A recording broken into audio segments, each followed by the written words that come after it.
বেনজিরের Tarique connection. সাবেক police প্রধান বেনজির আহমেদের সঙ্গে তারেক জিয়ার যোগাযোগের চাঞ্চল্যকর তথ্য পাওয়া গেছে। একাধিক গোয়েন্দা সূত্র নিশ্চিত করেছে, সাবেক পুলিশ প্রধান অবসর গ্রহণের পর অন্তত একবার তারেক জিয়ার সঙ্গে সরাসরি সাক্ষাৎ করেছেন। এছাড়াও তারেক জিয়ার ঘনিষ্ঠ হিসেবে পরিচিত যুক্তরাজ্য বিএনপির সভাপতি আব্দুল মালেকের সঙ্গে তার একাধিক কথোপকথনের তথ্য এখন গোয়েন্দাদের হাতে। বিএনপি যদি ক্ষমতায় আসে তাহলে যেন বেনজিরের বিপুল পরিমাণ অবৈধ সম্পদের উপর বিরূপ আচরণ না করে এবং বেনজির আহমেদকে যেন কোনো রকম হেনস্থা না করা হয়, সে কারণেই তারেক জিয়াকে বেনজির আহমেদ বিপুল পরিমাণ অর্থ দিয়েছেন বলেও দায়িত্বশীল একাধিক সূত্র ধারণা করছে। তবে গোয়েন্দা সূত্রগুলো বলছে এই ব্যাপারে আরও বিস্তারিত অনুসন্ধান করতে হবে, সেই অনুসন্ধানের কাজই চলছে।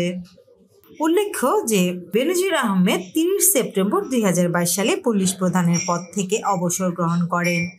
এরপর তিনি অবসর জীবনযাপন করছিলেন। 2023 সালের 18 এপ্রিল বেনজির আহমেদ যুক্তরাজ্য সফর করেন।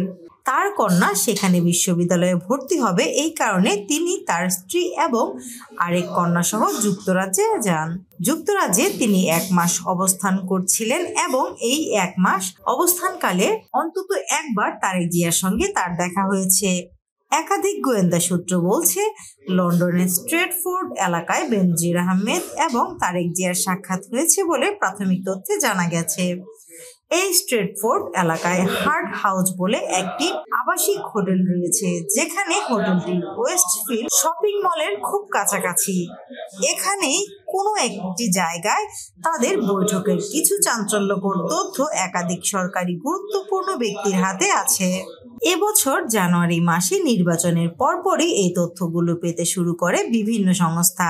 সংশ্লিষ্ট সূত্রগুলো আরও বলছে, বেনজির আহমেদ এই সাক্ষাৎ ছাড়াও টেলিফোনে একাধিকবার যুক্তরাজ্য বিএনপির সভাপতি আব্দুল মালেকের সঙ্গে যোগাযোগ করেছেন। আব্দুল মালেক তারেক জিয়ার অত্যন্ত ঘনিষ্ঠ ব্যক্তি। বাংলাদেশ থেকে যে সমস্ত অর্থ পাচার হয়ে তারেক জিয়ার কাছে যায়, সে সমস্ত আব্দুল মালেকের সঙ্গে বেনজিরের অন্তত 17টি কল রেকর্ডের তথ্য প্রাথমিকভাবে পাওয়া গেছে।